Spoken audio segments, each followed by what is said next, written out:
so deep inside the sickly, sorrowful, and lonely.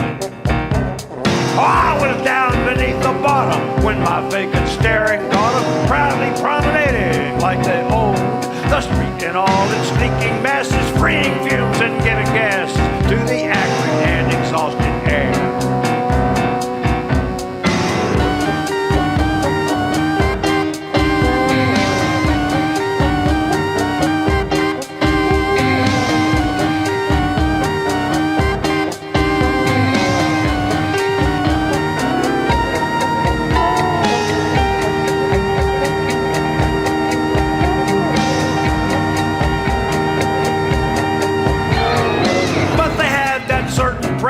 Like the ether or the essence of the cleansing upper atmosphere. Laughing, loving, and without a doubt, they simply strode about the streets that other creatures left alone. I ran across myself compulsive with the feeling of a pulsing drum that pounded down upon my bones. A tingling in my tangled brain was screaming that this was insane, but it also told me touch it too.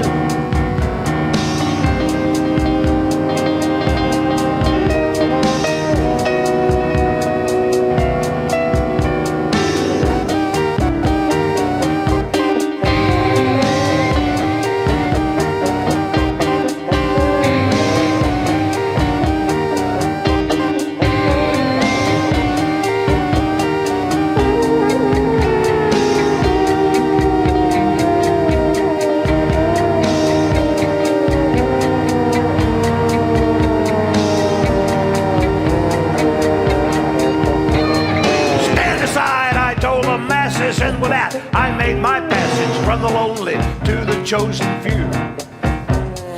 Openly, they smiled to greet me like they always do. They'd meet me with the cripples and the underfed.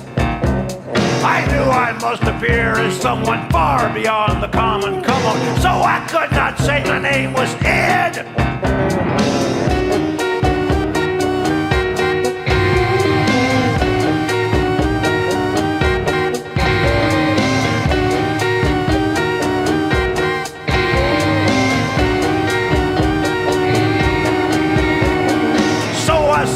Mr. X, who wants to come and who expects to help and guide your efforts to succeed.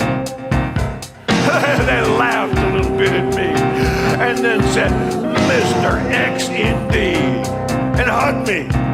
Hugged me! Somehow hard and tenderly.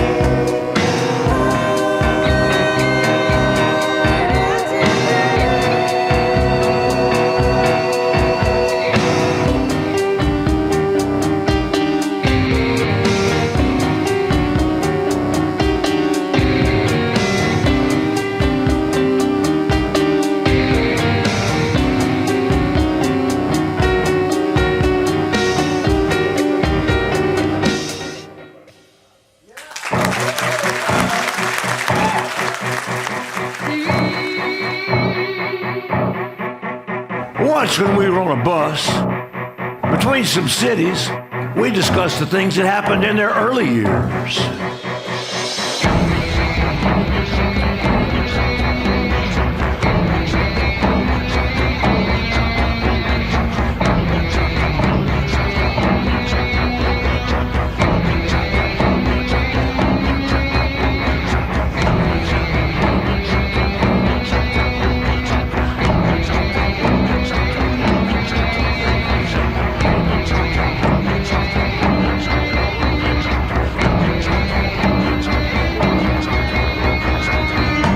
Youngest time was spent alone, living with an uncle, only half remaining from a foreign war. His upper half was well enough, but in his pants, between the cuffs and where his zipper stopped, flesh had departed. So we rolled around on wheels, self-sufficient and appealing little house he'd never paint again. But it was spotless, to a point 2 feet above the floor, and warmth was in the grin upon his chin.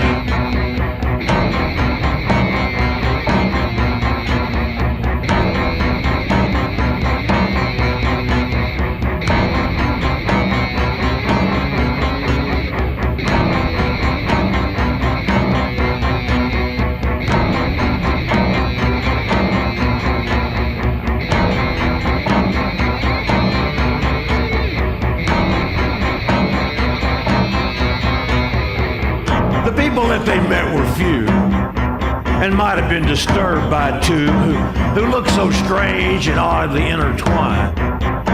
But living with their stumpy uncle, who was unconcerned and rumpled, simply made them clueless to their kind. They thought that we were put together randomly, just like the weather, with no uniformity in mind.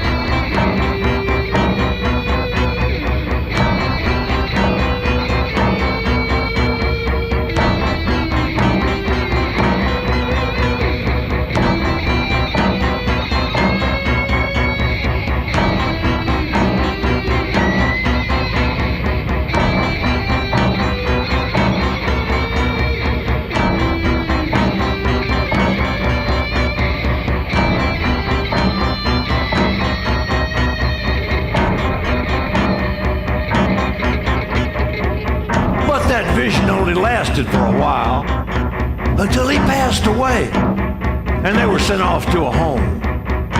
The children there did not have parents, were all alike and always staring at the two who never were alone. And so they cried, and then withdrew from those who shouted, laughed, and who made misery a value to condone.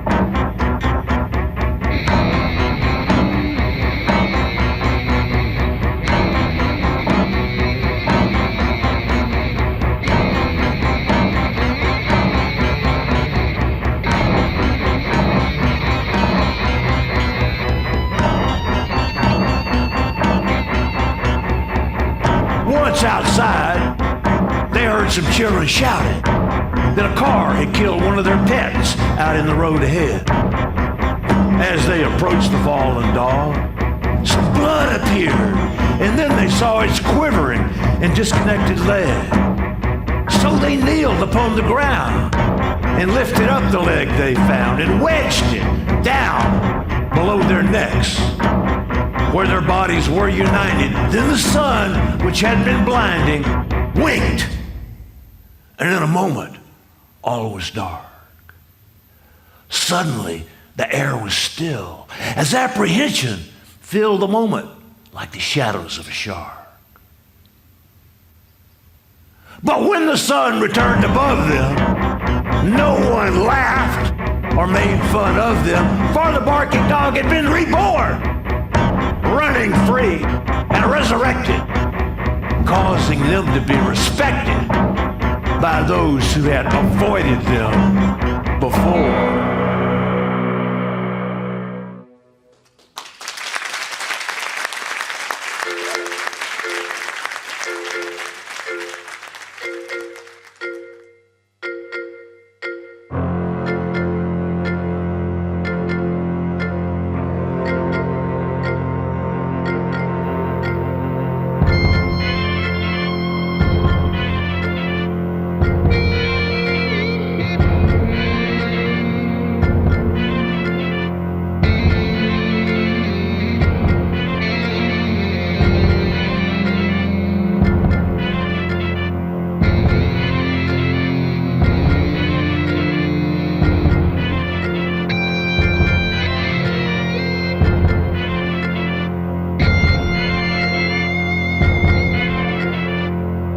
As I begged and then implored, they told me other childhood stories, while never quite conceding me access to the Holy Union, which was somehow near and looming just beyond the end of my reach.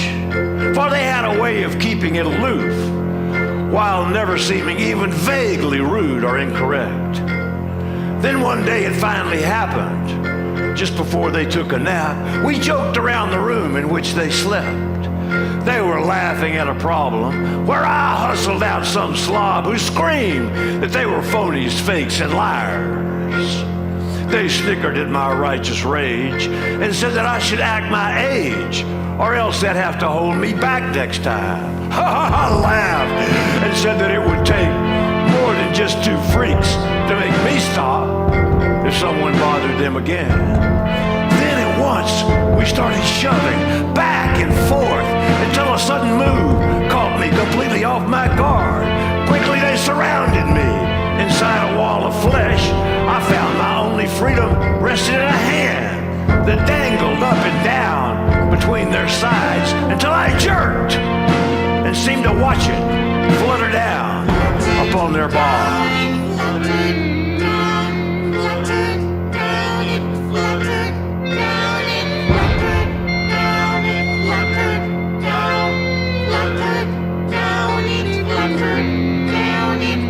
Suddenly a shock went through me, and a moment slipped into the room that clearly was not there before. Looking up, we all connected in a triangle of eyes, reflecting tension and unsaid excitement too. Soon it passed in nervous laughter, but I felt a change. Soon after, we unlocked our limbs and I withdrew.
Pushed them through the towns and through the bushes, and the word was spreading like a whore.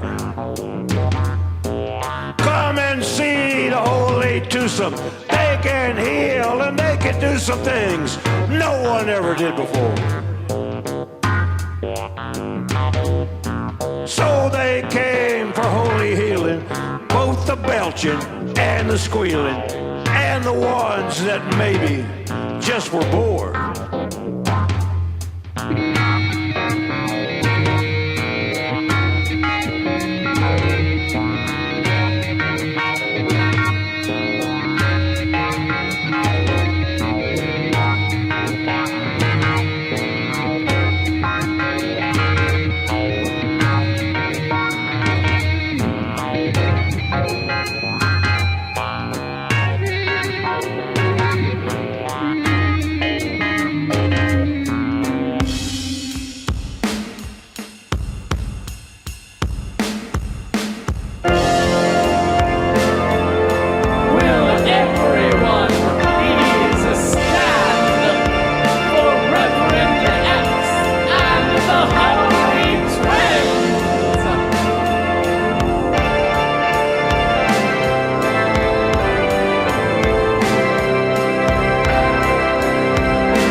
Silently I stood between them, holding up the crimson gleaming circle with its ends not quite in line.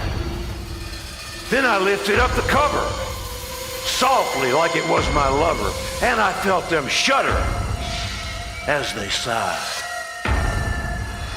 As I clamped the metal on it, something like a liquid donut shimmered by the Holy Union's side. Then the people screamed and shouted as the donut grew and sprouted, little bitty dust balls made of fire.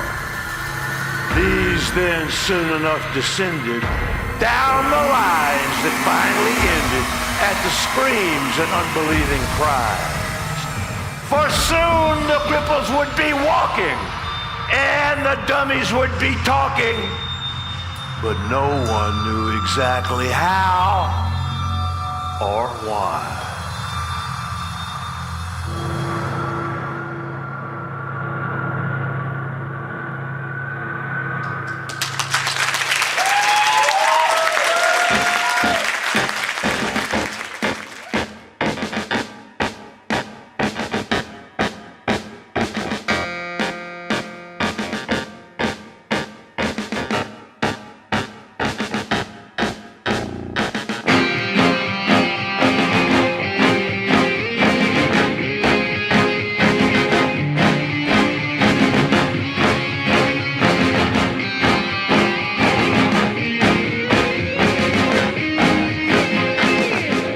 Staying at the fireplace, thinking of my own desire, which seemed to be a hole of hurt and harm, when I heard a little giggle. Sounded like some silly piglets playing in the mud so soft and warm. So I went and looked around, and from the bathroom door I found some sounds that had not come from there before. "Come on out," I shouted. Soon their faces full of doubt peeked at me from the newly opened door.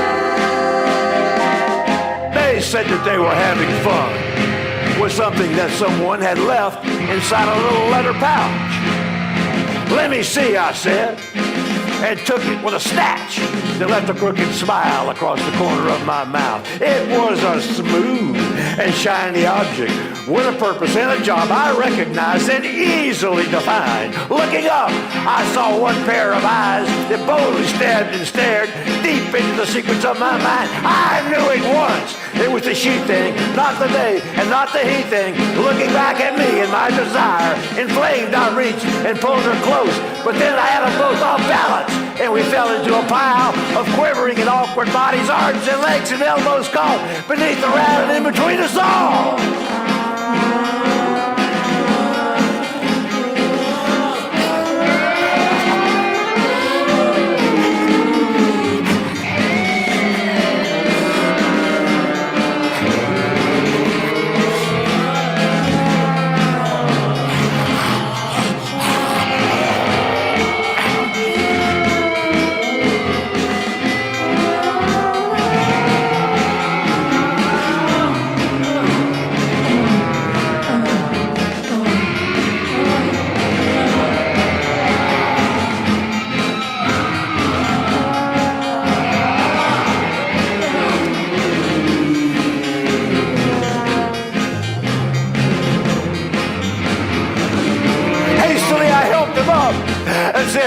And said that we should soon discuss the object, which was unidentified. I left him with a lame excuse, but if I was to tell the truth, I was confused. I was confused by what I felt inside.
The following day, I did some walking for my mind did too much talking to itself and left me feeling torn.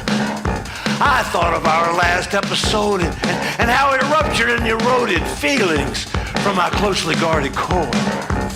Also then, I knew corruption leaked into this last eruption and its oily odor stained my mind.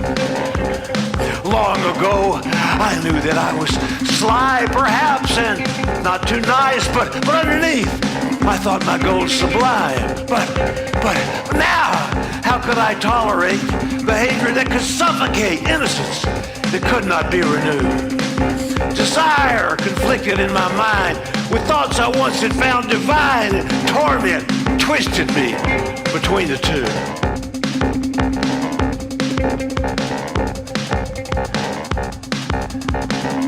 Aimlessly I slowly wandered as my footsteps took me onward, painfully conflicted and confused.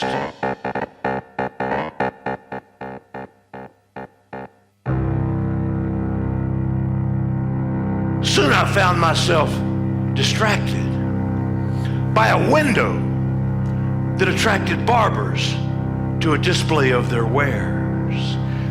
And what was underneath my stare was silvery sharp and could not care about confusion or about despair. It only had one job to do, and since I knew it cut so true, the chaos in my mind was clarified. So I went inside and bought it from a man who never caught the tingle that it raised along my spine. Electrically, a pleasant tension, like a liquid in suspension, lifted up my spirits like a gift. Now my feeling was well-being, but I could not help from seeing that my hands were shaking as I left. Walking home, my thoughts returned to what I told him we had learned, but much of what occurred remained unsaid. Yes, it was a lie I told them, not to help, but just to hold them with me. But what I really should have said is lies can often bring you power, like a coffin filled with flowers, gives life to the living, but not the dead.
Supper at the table, sitting side by side upon their special stool.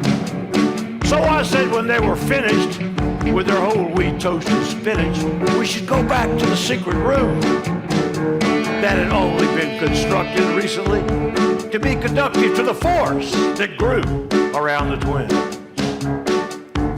Once inside, we all admired its silver gleaming pointed spire that raised its crystal crown into the wind. Up and up towards the ceiling, gracefully it stretched, not yielding to the confines of the smallest room. For it pierced an open circle and disappeared into the murky night that held its apex like a plume. The room had been an inspiration of a twins that I had taken, building it of wood and tile and chrome, and they would sit inside for hours as the rain dripped down the tower, sitting on a bench, just two alone. But this time, we were not there for inspiration, but to bear our other sides and feel the kiss of flesh.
Your clothes off, I commanded, like a bold and common bandit, basking in a cool, controlling feeling.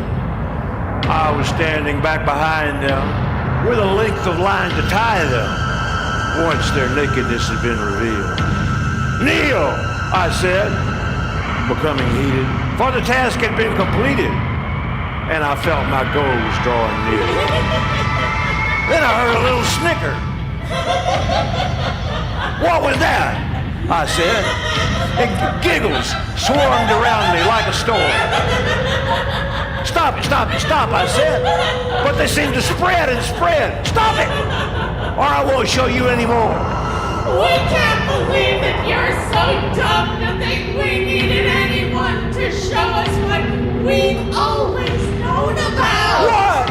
I screamed in disbelief, so certain that I was the thief that took away their purity. I shouted, but what about the other night when she and I were locked so tight? And the laughter drowned me out, and so I stopped.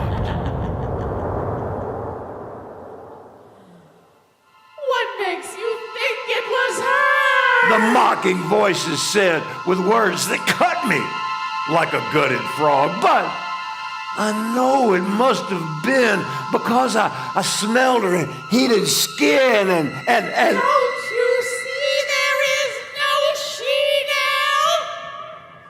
Don't you see there is no she now? Don't you see there is no she now?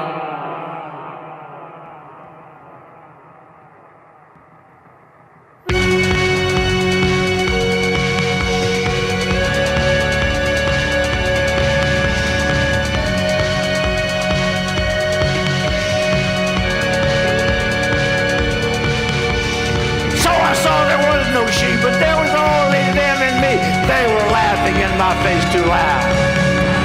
So I reached into my pocket, and a feeling like a shock exuded from my fingertips and found a path around and up my butt and focused just below my gut, made me hold my breath before the blade. The fall at last and finally freed me from the anger and the screaming radiating from my raging face.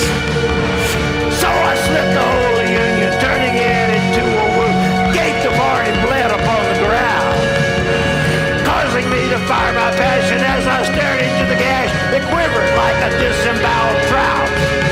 So great upon my throbbing penis was the pull toward this Venus that there were no thoughts inside my mind, only all-consuming lust to be inflamed in base discussion. Come about it while I came inside. So I slipped my dick into it, thrusting into pain, spewing blood around the room and in my face, causing me to fuck it harder. Deep and fast I pushed apart the shoulders that were down below my waist. Screams were ripping up the air as eyes rolled back and teeth were bared. My lips were stretched too tight and could not cry. There could be but one conclusion to this sick, distorted fusion. And of course it came, and so did I. Madly, with my face contorted, I reached down and pushed apart their bodies just before I lost control, causing me to hear a sicky sound of fleshy splitting as I drifted towards a big black hole. But just before I hit the floor, I noticed one was rolling over, showing me a smooth, unblemished thigh that ended in a red eruption just below her belly button. But maybe it was only in my mind. Maybe it was only in my mind. Maybe it was only in my mind.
So my story winds on down towards an ending that I found acceptable, but some might disagree.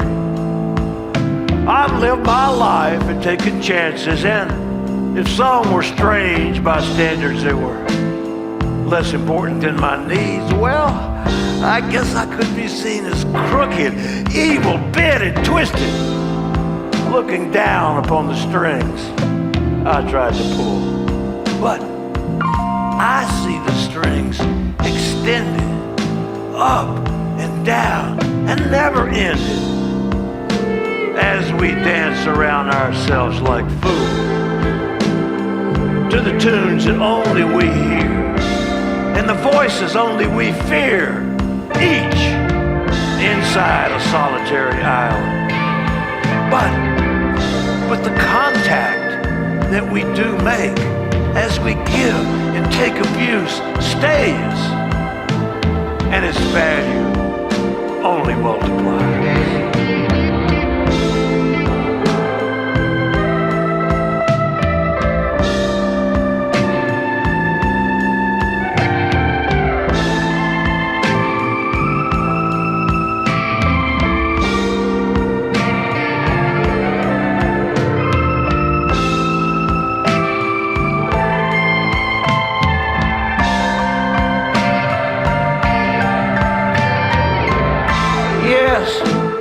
I'm alone, but not forgotten.